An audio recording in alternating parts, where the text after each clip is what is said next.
So today is election day here, and election day here in the United States. We're also out of groceries, so this is where we're supposed to vote based on all the signs that say vote. I've actually ran past this, like, this is right in my running path. All right, I'm gonna go do my civic duty.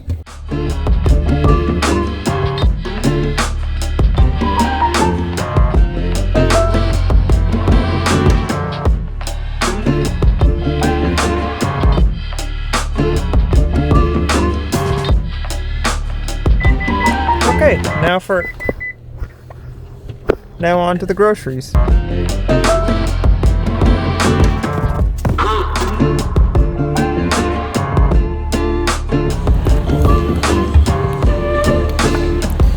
We thought it would be better to get lunch before going to the grocery store. Normally that decision results in a cheaper grocery bill.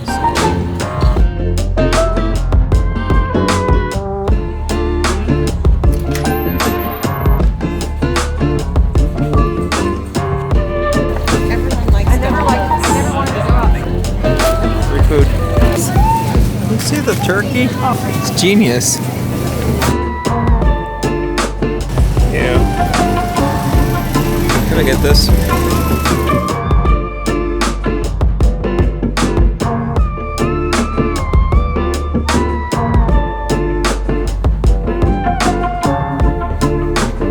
So I get asked almost, for sure a weekly basis, but almost a daily basis, what snare drum mics I have on my drum set over there. And today I'm going to not only tell you, but kind of tell you the reasoning behind the decision to use those. Let me explain. Before I tell you, let me just show you the mic selection that's not even on the drum set, that just takes up residence and takes up space in this closet. You see all these microphones?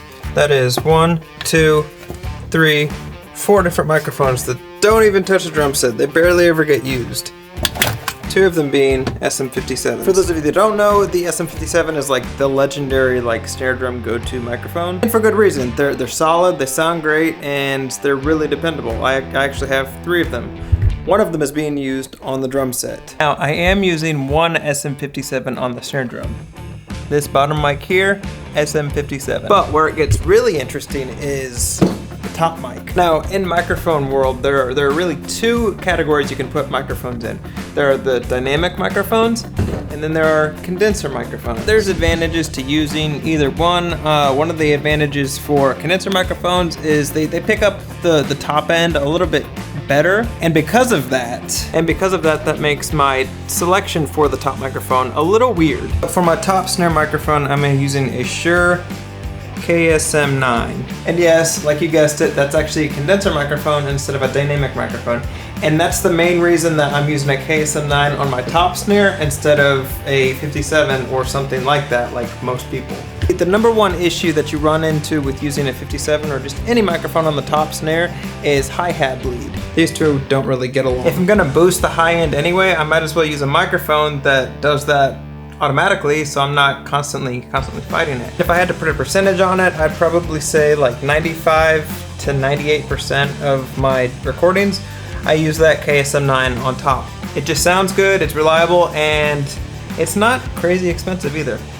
So if you're having the same kind of issue that I was having, maybe try that microphone out. And if you do, let me know. I'd love to hear your thoughts on it and if it worked for you or not.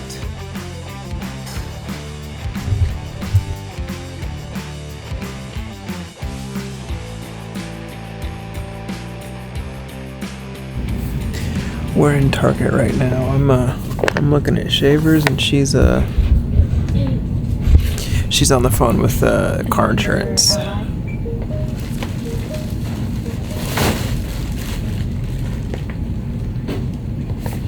The insurance is taking a while.